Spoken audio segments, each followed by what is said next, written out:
Hello guys, welcome back to my next mini vlog.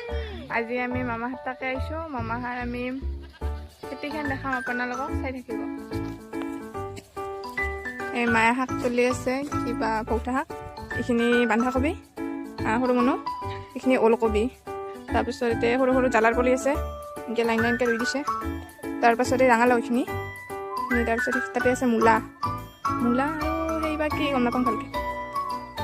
কিবাকে আছে আৰু বহুত দিলে ভাল লাগছে না আহি। তাৰপিছত ৰাস্তাই বাহিৰে গৈছিল মায়েকে আহোঁতে মামাহঁতে মানে বহুত বছৰ হ'ল না অহা নাই মাহো ন সেনেকৈ ৰাস্তা বাহিৰে গৈছে। আৰু পাঠশালা পাৰ হৈ যাম, গুৱাহাটীয়ে যাই পাওঁ আৰু অলপ গেলি আহিছোঁ কিবাকে আৰু বিচৰি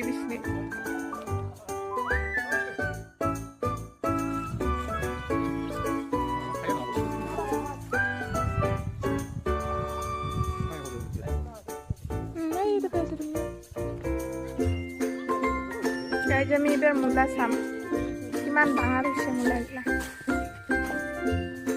চাব।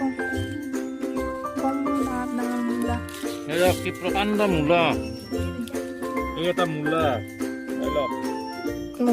এইটো মূলা বোলে পাঠশালাৰ খেতি।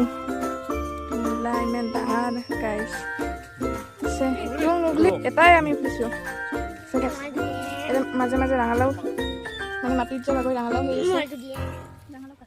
এইটো মাজু মনো, এইটো সৰু মনো, ডাঙৰটো নাই।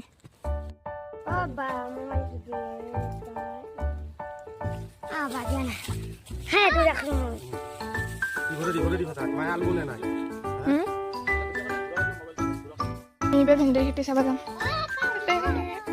ঠাই পাহাৰ খেতিবিলাক দেখি কি ধুনীয়াকৈ খেতি কৰিছে। একদম জাগাত মতলব অলপ জাগাত ভেন্দি, অলপ জাগাত লেচৰা, কিবা কিবি এনেকৈ ধুনীয়াকৈ খেতি কৰিছে। এই ভেন্দিৰ গাছ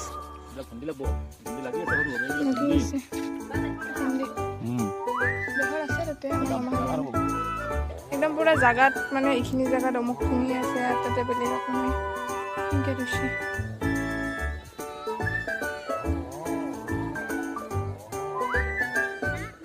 সৰু আদা হৈছে।